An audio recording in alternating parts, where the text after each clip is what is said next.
Bonsoir, bonjour.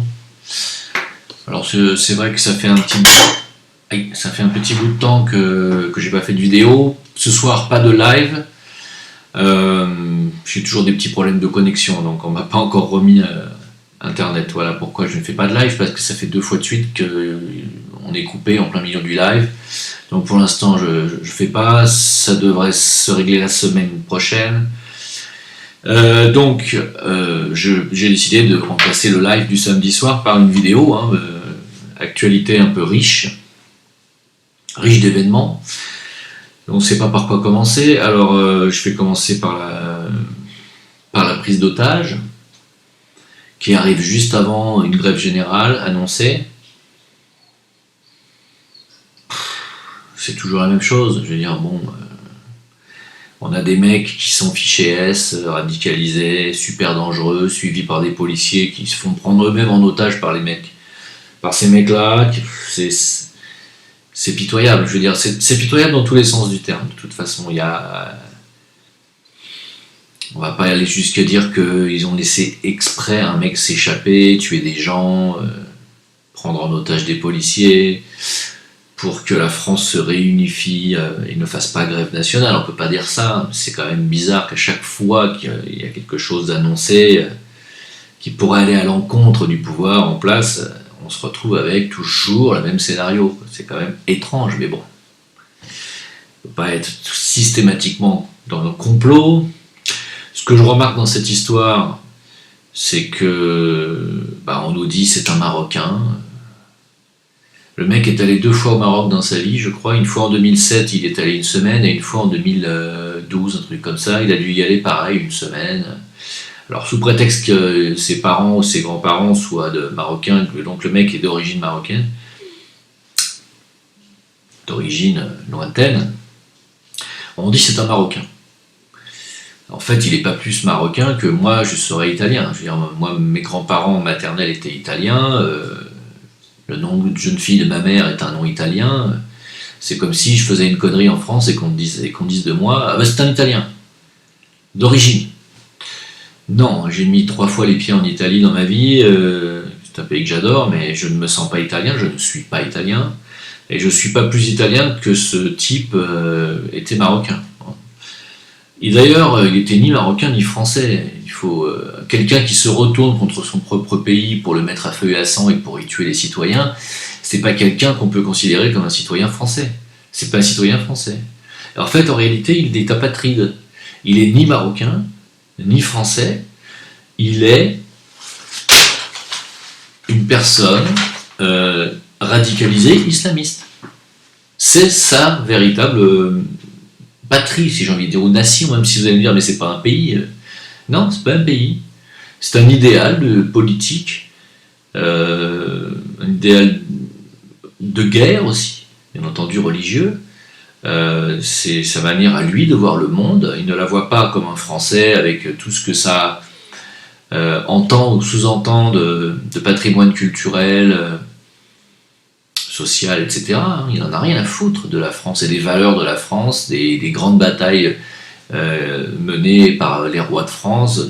Ça lui passe, mais largement au-dessus de la tête. La Révolution française, il ne sait même pas ce que c'est. Je veux dire, la loi de laïcité, ça lui passe, mais au-dessus de toi. Il n'est pas français, le gars. Il s'en fout complètement. Lui, son truc, c'est l'islam radical. C'est ça. C'est ça qu'il faut comprendre. C'est pour ça que moi je dis que pour ces gens-là, il n'y a pas de compatibilité avec la République française, ni avec la culture européenne et occidentale en général. Parce que ces gens-là, et attention, vous avez bien remarqué que j'ai distingué le radicalisme islamique de l'islam. Il y a une majorité de musulmans qui tendent à vivre en paix. C'est la grande majorité des musulmans. D'ailleurs, pour la première fois, et je suis quand même heureux, il y a eu une minute de silence à Créteil, je crois, dans une mosquée, pour les victimes de cette prise d'otage, et je la souligne, parce que j'ai envie de dire, enfin, je ne sais pas si vous vous rappelez, mais à l'époque de Charlie, quand j'ai dit il n'y a pas de réaction de la part des musulmans de France, et c'est dommage, ça va vous retomber dessus, on m'a dit, mais nous, on n'a rien à voir avec ces meurtriers. Et si, vous avez à voir. Vous avez à voir, et là je m'adresse aux musulmans de France, vous avez à voir, bien entendu, puisque ces gens-là commettent des crimes en criant Allahu Akbar, qui est j'allais dire la devise de tout musulman, hein. Et donc, ils commettent des crimes en votre nom. Donc, automatiquement, bien entendu, que vous n'êtes pas responsable, mais que vous devez vous désolidariser de ce genre d'acte. Et que vous devez, en tant que musulman pacifique, vous désolidariser de cet islam meurtrier, qui existe, hein, et qui, nous dit-on, est composé de plus de 300 millions, apparemment, de musulmans. Sur 1 milliard, je ne sais pas combien exactement, mais à peu près 1,5 milliard de musulmans, il y aurait 300 millions de types comme ce monsieur, enfin comme cette ordure qui a pris les gens en otage et qui les a tués en criant Allahu Akbar, et qui pour moi n'est ni français ni marocain, il est musulman radicalisé. Voilà, c'est un islamiste. Alors il va falloir inventer certainement un nouveau mot, parce qu'on ne peut pas le considérer comme un musulman du quotidien, c'est-à-dire celui qui va qu'à ses occupations quotidiennes, qui ouvre sa boutique, qui reçoit ses clients, qui fait ses 5 prières par jour, ou pas, qui respecte le ramadan, qui respecte toute religion. C'est ça le vrai musulman. Il va falloir faire le distinguo entre ce musulman-là et cette ordure de terroriste qui crie Allahu Akbar et qui se prend lui-même qui est peut-être un musulman, j'en sais rien. C'est pas à nous de le dire, c'est pas aux non-musulmans de le dire, c'est aux musulmans eux-mêmes de nous dire voilà, le wahhabisme, c'est pas l'islam. Le salafisme, c'est pas l'islam. Je je dis des mots. Les frères musulmans ne représentent pas l'islam. Et ces gens-là, qui représentent Daesh ou je ne sais quoi, c'est aux musulmans de nous dire ce n'est pas l'islam. C'est à vous de faire le ménage. C'est à vous les musulmans de faire le ménage. N'oubliez pas que vous servez vous-même, quand je dis vous-même, je parle de cet islamisme radical, vous servez vous-même de balai pour Israël. N'oubliez pas que ce sont eux-mêmes qui le disent, hein, c'est pas moi.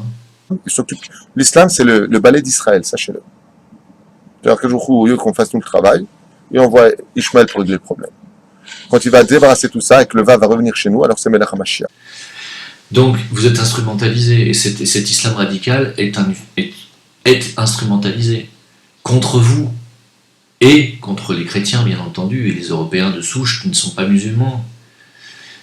Voilà ce que j'ai à dire sur cette chose, qui va continuer. Hein. On va utiliser encore et encore l'islam pour se servir, pour diaboliser, pour monter les citoyens les uns contre les autres, pour monter aussi les Européens contre le Maghreb, parce qu'en disant que ce mec est marocain, ce qui est totalement faux, hein, il n'est pas marocain, il avait son passeport français, il est français, c'est tout. Alors est-ce que c'était une bonne idée de lui donner le passeport français? Là est la question.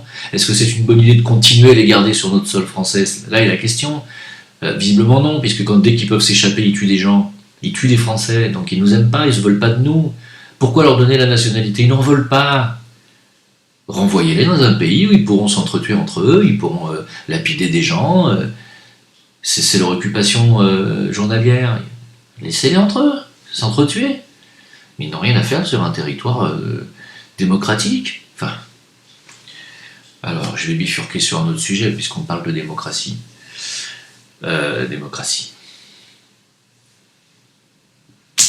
Dire qu'il y a encore 5-6 ans, j'entendais encore des gens dire il fallait voter Sarkozy, vous avez vu Hollande, quelle catastrophe. Évidemment, Hollande, c'était une catastrophe, bien entendu. Sarkozy a quand même été un des grands acteurs de la destruction de la France. Il a bradé 1/3 de notre or aux États-Unis pour pouvoir se faire élire. Il a été financé, bien entendu, par Kadhafi. Bon, ça, on va le savoir bientôt, je pense, j'espère, même si j'ai pas... Bon, je suis pas... je ne rêve pas, hein, je sais très bien qu'il est hyper protégé, hein, et que donc si sa tête tombe, c'est que le système aura décidé de le lâcher. En attendant, il fait partie des intouchables. Donc, je ne me fais pas trop d'illusions quant à son futur en prison. J'y crois pas trop. Mais bon, tout le monde sait, c'est ce que disent les Libyens en tout cas, et c'est ce qu'avaient dit des gens qui avaient des dossiers, c'est ce que dit Mediapart. Il aurait été financé par la Libye, il faut parler au conditionnel, parce que bon, on n'a pas encore de preuves à 100%, donc attention à la calomnie. Il aurait été financé par la Libye avant de finalement dézinguer Kadhafi, qui lui-même voulait sortir de ce système bancaire. Et puisqu'on parle de démocratie, aujourd'hui en France, on ne peut plus parler de démocratie sans parler de l'emprise du système bancaire sur nos politiques. En réalité, pourquoi les hommes politiques qui se succèdent en France ne font rien ni pour la France, ni pour le peuple français.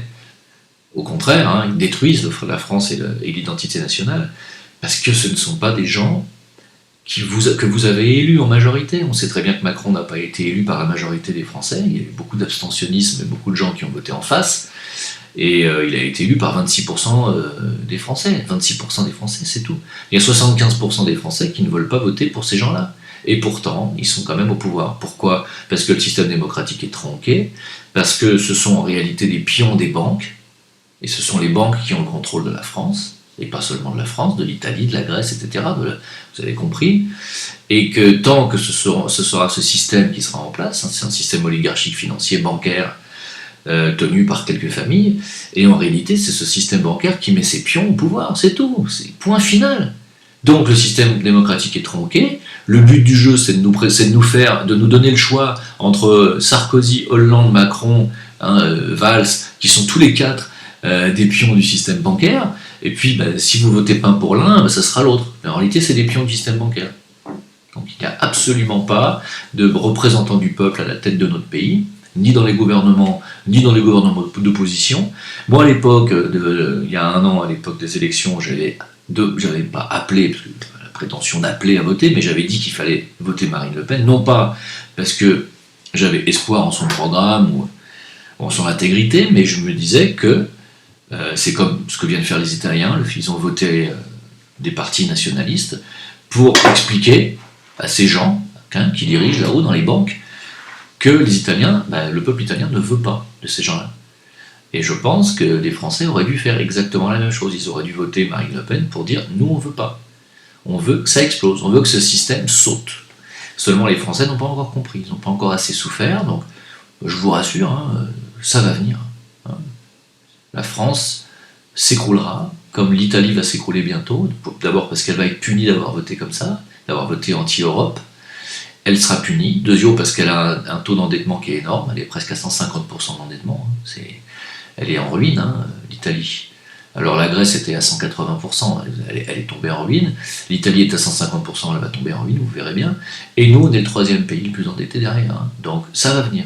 Pourquoi ? Parce que ce système bancaire d'endettement, la dette, est créé, est fait pour que ça s'empire de jour en jour, et à chaque seconde où je vous parle, à chaque heure où je vous parle, ou chaque seconde, je ne sais plus si c'est chaque heure ou chaque seconde, c'est 2000 € d'endettement supplémentaire. Voilà. C'est chaque seconde, je crois. Donc, quand on a 2000 € chaque seconde qui se rajoutent sur votre dette, à qui il faut les payer ces euros-là ? Aux banques étrangères qui nous prêtent l'argent et qui nous endettent. Chaque seconde, on essaye de les rembourser et on ne peut pas, parce que la dette est irremboursable et les intérêts courent. Et c'est en fait les intérêts qu'on paye. Et c'est pour ça que vous n'avez plus d'argent nulle part et que vous êtes en train de vous écrouler. C'est parce que ce système bancaire est en train de vous sucer jusqu'à la moelle. Et c'est pas fini. Et ça ne s'arrêtera jamais. Jusqu'à l'écroulement total, comme la Grèce. Ensuite, ils rachèteront vos biens, vos maisons, vos terres, comme ils sont en train de racheter les îles grecques. Ils ont racheté les îles grecques. Ils ont racheté carrément des pans entiers du pays. Ils rachèteront des pans entiers de la France, ils rachèteront la Tour Eiffel, ils rachèteront le Mont Saint-Michel, si ce n'est pas déjà fait, et puis ils rachèteront vos maisons. Voilà, c'est tout. C'est ce que vous voulez. C'est ce que vous avez voulu en votant Macron, c'est ce que vous avez voulu en votant Sarkozy, c'est ce que vous avez voulu en votant Hollande, et visiblement vous n'avez pas compris. Voilà. Alors quand je dis vous, je ne parle pas à vous qui suivez mes vidéos, je sais très bien que vous avez compris. Je parle aux autres, ceux qui ne sont pas réveillés. Et c'est loin d'être fini l'histoire. C'est loin d'être fini et l'écroulement est loin d'être terminé. La France va connaître des heures sombres. Hein. Voilà. Donc moi je suis un peu fatigué de répéter sans arrêt les mêmes choses, si vous voulez. Donc c'est pour ça que je fais plus trop de vidéos.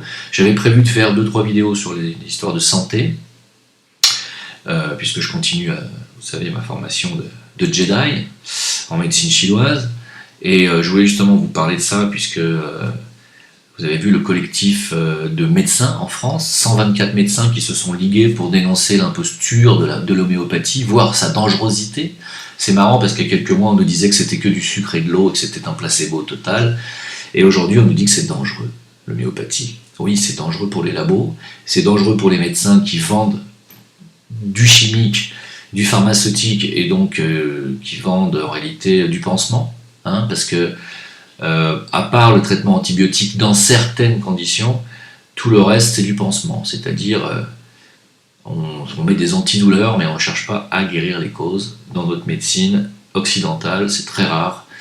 Et moi je suis dans la médecine causale, la médecine chinoise est une médecine causale, on va chercher quelle est la cause de votre problème.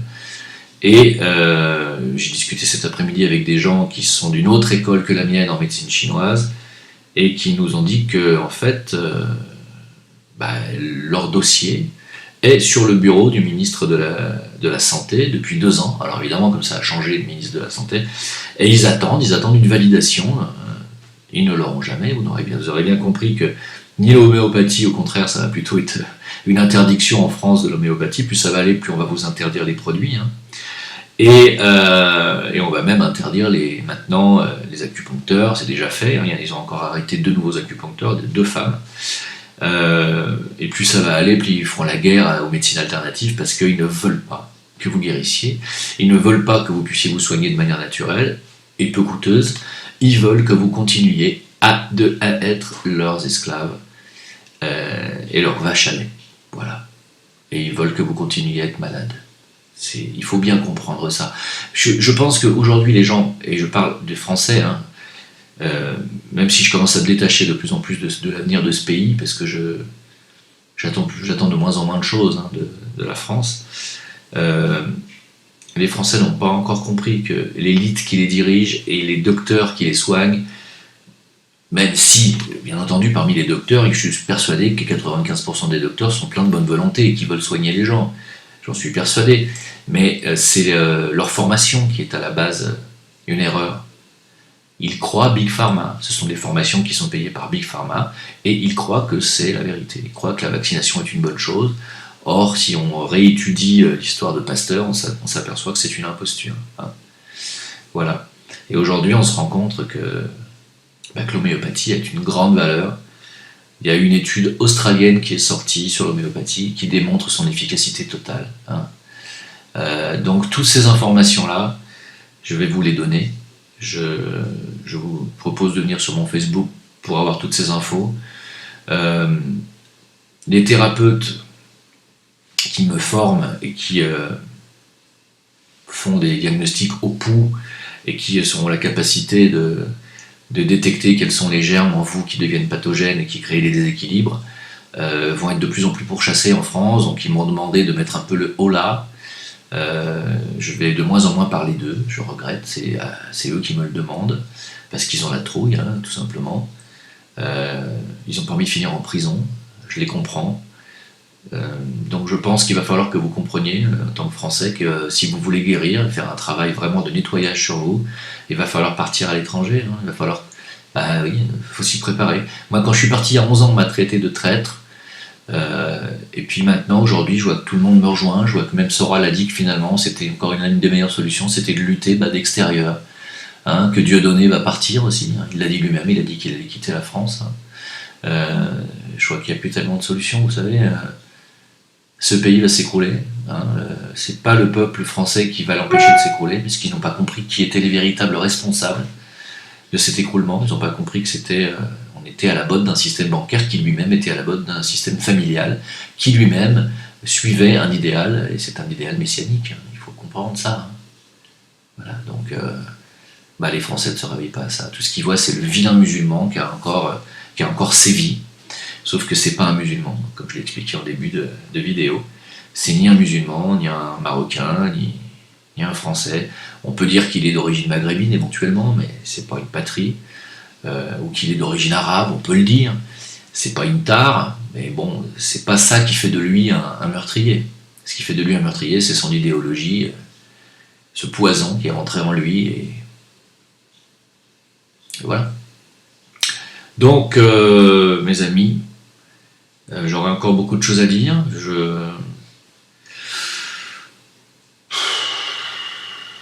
On est dans un engrenage. Hein. Sur la Syrie, ça va continuer. Vous avez vu que Macron est très inquiet, qu'il se prépare à frapper. Qu'est-ce que ça peut lui foutre ? C'est pas son problème, la Syrie, c'est pas le problème de la France, la Syrie, ça n'a jamais été le problème de la France, la Libye non plus d'ailleurs, ni l'Irak, pas le problème de la France. Mais bon, il va frapper, pourquoi? Parce qu'il obéit à qui? Qui a intérêt à ce que la Syrie tombe? Qui veut depuis le début que la Syrie tombe? Les États-Unis se préparent à frapper la Syrie, ils vont refrapper encore une fois, ce pays n'a pas encore été mis assez à feu et à sang. Il faut qu'il tombe, hein? Ça fait partie des objectifs, vous le savez très bien, de tous ces gens qui veulent le Grand Israël. C'est marqué sur la carte du Grand Israël, renseignez-vous. C'est tout. Alors évidemment, quand vous voyez que des journalistes se font refouler du dîner du CRIF, ou sont invités comme par hasard, toujours les mêmes, le gouvernement se retrouve avec le président de la République, qui se retrouve au dîner du CRIF. Qu'est-ce qu'il fout au dîner du CRIF? Est-ce qu'il va au dîner des institutions musulmanes de France? Est-ce qu'il va au dîner des institutions chrétiennes de France? Non. Alors qu'est-ce qu'il fait là? C'est un gros problème. Hein. C'est un problème, vraiment, vraiment un très très grave problème. Donc bon, c'est pas un appel à l'antisémitisme, vous vous doutez bien, parce que tout le monde sait que le CRIF ne représente pas la communauté juive en son ensemble, il représente 10% des juifs de France. C'est-à-dire 50 000 personnes à peu près. 50 000 personnes qui font la pluie et le beau temps dans ce pays. C'est comme ça. Hein. Donc, ça va continuer. Il y a les Chinois qui s'apprêtent à faire une véritable guerre économique aux États-Unis. Il y a Poutine qui a été réélu, ce qui est une très très bonne nouvelle, je trouve, parce qu'on va encore avoir, grâce à lui, un contrepoids à la mise en place du nouvel ordre mondial satanique. Et puis pour parler de Satan, et je vais terminer par ça, puisque j'ai vu que M. Jean Droc avait fait une vidéo sur Steiner et sur Lucifer Harriman. D'ailleurs, je suis heureux d'entendre dire qu'il distingue bien Lucifer de Satan, parce que Harriman, dans la classification de Steiner, Harriman, c'est Satan, hein, c'est son deuxième nom. Et il distingue bien Lucifer de Satan, et je suis très heureux, parce que c'est ce que j'ai toujours dit, sauf qu'aujourd'hui, on est dans un temps, on arrive dans une ère où Satan est sur le point de s'incarner, où ses sbires travaillent pour lui. Alors je sais qu'il y a des gens qui me suivent pour mes idées politiques ou mes analyses globales, et je sais qu'ils ont du mal à me suivre sur ce registre-là, dès que je commence à parler de satanisme, sauf que c'est pareil, il va falloir qu'ils se réveillent à un moment donné, parce que les gens qui sont tout là-haut dans les hautes sphères de nos élites, hein, les élites américaines ou européennes, qu'est-ce qu'on retrouve? On retrouve toujours les réseaux pédophiles, et les réseaux pédophiles qui font des sacrifices d'enfants. Hein. On a un nombre considérable d'enfants qui disparaissent chaque année, j'en ai fait une vidéo il n'y a pas longtemps, vous le savez, les chiffres sont vérifiables, c'est plus de 15 000 enfants qui disparaissent chaque année en France, je crois que c'est 5 enfants par heure, 5 enfants par heure qui disparaissent en France. Vous croyez qu'ils vont où? Vous croyez que quelqu'un les parque dans un jardin? Non, ils finissent dans des réseaux, et ils finissent violés, torturés, et parfois bouffés. Voilà, il faut le savoir. Alors je sais, vous me dites, mais qu'est-ce qu'il raconte? Mais c'est n'importe quoi. Je sais pas, renseignez-vous. Voilà. Renseignez-vous. Aujourd'hui, il y a Internet, vous avez suffisamment de gens qui en parlent, qui en sont sortis vivants, des enfants, hein, qui témoignent, qui ont vécu ça, cette horreur-là. Et je sais pas, vous faites une petite recherche sur YouTube ou sur Google, vous allez tomber sur des tas et des tas et des tas de témoignages. Et puis ces réseaux existent, hein. Et ces réseaux n'existent que pour les hautes sphères du pouvoir. Voilà, ce sont des rituels, hein. Ce sont des rituels de magie noire qui servent justement Harriman, Satan, qui n'a rien à voir avec Lucifer, je le rappelle, Lucifer qui nous apporte la connaissance et qui nous permet, qui nous offre la possibilité d'ascensionner et de nous libérer de la chaîne des réincarnations par la connaissance, si on arrive à lier cette connaissance au chemin du cœur, qui est le chemin christique. Si on arrive à lier les deux, c'est-à-dire la connaissance qui est mentale supérieure avec le cœur, avec la compassion et le don de soi, c'est l'illumination et c'est l'ascension. Donc Lucifer n'est pas un principe négatif, hein, c'est le porteur de lumière, le porteur de connaissance, c'est lui qui nous apporte le mental illuminé. Satan, ça n'a rien à voir. Satan, il va nous apporter le matérialisme exacerbé, il va nous apporter la technologie qui va nous être vendue dans un premier temps comme une formidable comment dire, capacité de devenir des êtres meilleurs, hein, des êtres augmentés, comme disent les gens qui se mettent déjà la puce sous la peau, ils disent qu'ils vont s'augmenter. Les possibilités sont nombreuses. Abonnement de fitness, clé d'appartement, carte de crédit ou même titre de transport, ce petit implant pourrait remplacer tout ça, avec comme but à terme de se vider complètement les poches. Pour l'instant en Suisse, rien de tout ça n'est encore développé, mais en Suède, les biohackers sont en plein boom. Cette communauté développe de nouvelles technologies pour améliorer les humains. Sina est venue de Stockholm pour parler de son expérience. Pour lui, c'est sûr, pas besoin d'attendre pour se lancer. C'est le bon moment pour se mettre une puce si tu veux être le gars cool. Satan va avoir cette capacité de faire de nous des hommes avec plus de pouvoir. C'est le pouvoir, Satan. Hein, la manipulation par le pouvoir. Et donc, cet être va s'incarner, hein, physiquement. Voilà. Et il va arriver. Hein. Il va arriver en même temps que la destruction de la Syrie, la mise en place du reste. Hein, qui est l'antéchrist de l'un et le messie de l'autre, comme dirait l'autre. Et donc, ne rêvez pas, hein.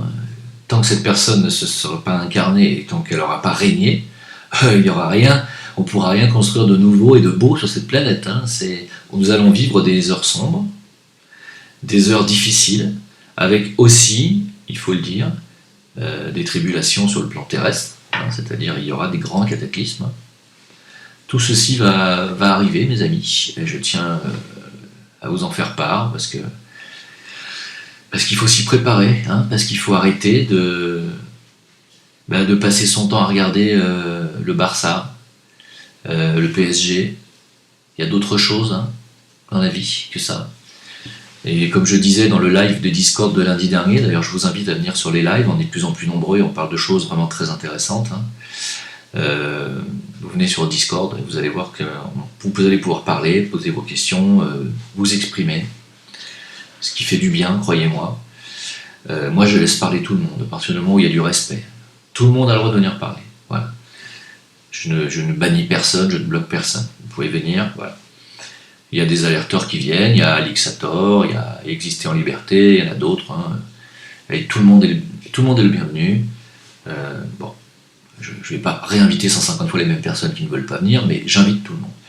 Et je disais dans ce live de lundi dernier qu'il y a très peu de temps en arrière, j'ai été invité dans un bar ici, à rejoindre quelques amis.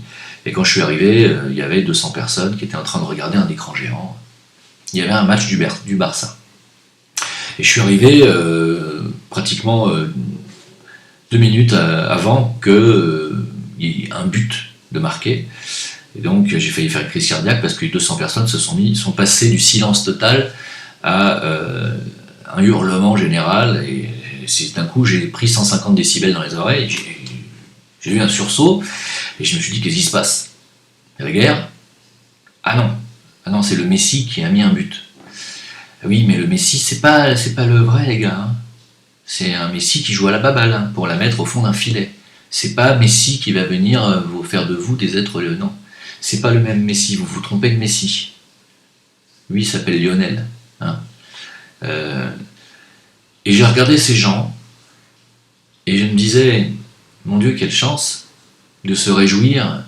Ils avaient cette chance de pouvoir passer ces 90 minutes de bonheur à regarder fixé sur un écran un Messie qui est un faux Messie. Hein. Et je me disais, qu'est-ce qu'ils ont comme chance, ces gens-là, finalement, parce que ils sont là avec leur bière, avec leur verre, ils parlent même pas, ils sont dans un bonheur considérable parce que leur équipe de foot est en train de gagner. Et je me disais, qu'est-ce que j'aimerais, moi, pouvoir me contenter de ça et être heureux. Seulement, c'est impossible. C'est impossible parce que j'ai les yeux ouverts sur le monde et que je sais très bien que le pain et les jeux, ça va à un temps, mais que pour les éveiller, c'est pas la nourriture qu'il nous faut, vous voyez. Et moi, ça ne me parle pas. Donc, quand ce match est terminé, ils ont chanté un hymne. Alors, je crois que c'est l'hymne de l'équipe du Barça. Et j'étais émerveillé de voir cette union. Et à la fois, j'étais effrayé, parce que je me disais, finalement, c'est autour de ce faux Messie et de ce sport, de ce jeu plutôt, que les gens se retrouvent et s'unissent. Voilà pourquoi le monde va mal. Hein. Et je me disais que moi, j'ai pas le droit à ce bonheur simple. Non, quand on est éveillé, on n'y a pas le droit.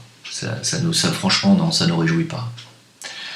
Voilà, donc je voulais terminer là-dessus, vous dire que ça, il va falloir que ça s'arrête à un moment donné, parce que on va vivre des jours un petit peu difficiles. Il faut s'y préparer. Quand je dis des jours, c'est dans les années qui viennent là maintenant. Ça va pas durer 3 mois ou 3 semaines, c'est pas une tempête qu'on va passer, c'est une tempête qui va durer un certain temps. N'oubliez pas que l'ère du Verseau, on va y rentrer seulement dans 80 ans. N'en déplaise à mes amis qui disent qu'on y est déjà. Non, on n'y est pas. On n'y est pas. On est en transition, on est à la fin de l'ère des poissons, je me répète, et l'ère des poissons est en train de céder la place à l'ère des Verseaux tranquillement sur une période de transition qui va durer un siècle, qui a déjà commencé, certes, mais on est juste au tout début de la transition des poissons au Verseau, donc on est plutôt sur la fin de l'ère des poissons, et la fin de l'ère des poissons, comme le signe des poissons était un signe d'idéalisme religieux, on est en train de voir tous ces idéalistes fanatiques religieux, c'est-à-dire l'idéalisme religieux, quand il est cristallisé, ça donne le fanatisme. Et nous sommes en train de voir ces derniers fanatiques, finalement, se sacrifier, enfin, pas se sacrifier, mais se suicider quelque part, parce qu'ils vont tous être éradiqués. Et ça, c'est la fin de l'ère du Verseau. Voilà. Et avant de voir l'ère du Verseau arriver, cette ère de transition va être aussi une ère de destruction, parce qu'on ne fait pas d'omelette sans casser les œufs, et qu'on ne détruit pas, on ne fait pas du neuf sur du vieux. Donc ainsi vont les choses. Vous pouvez me suivre sur Facebook, Jim Le Veilleur, vous pouvez me suivre sur VK, Jim Le Veilleur, VK qui, contrairement à Facebook, n'est pas surveillé, n'est pas censuré. Je doute que l'on mette vos données personnelles dans une banque de données, même si je pense que c'est tout à fait possible. Vous avez vu que Facebook a vendu vos informations et personnelles. Vous pouvez me suivre aussi sur Discord, dont le lien va apparaître ici. Puis pour ceux qui veulent me soutenir financièrement sur Tipeee, vous pouvez maintenant envoyer vos dons, parce que j'ai enfin réussi à rendre opérationnel ce système de dons. Je ne vous cacherai pas qu'on en a tous besoin, tous les alerteurs, on a besoin de vos dons parce qu'on passe beaucoup de temps sur Internet, on passe du temps à essayer de faire un travail, à vous aider, à vous alerter. Et c'est bien de nous aider aussi financièrement, parce que le temps qu'on passe à faire nos vidéos et à faire notre chat Discord, moi j'ai réduit mes activités professionnelles de moitié, donc mon salaire aussi. Donc si vous voulez m'aider, vous êtes les bienvenus et je vous en remercie d'avance. A très bientôt pour d'autres vidéos. Au revoir.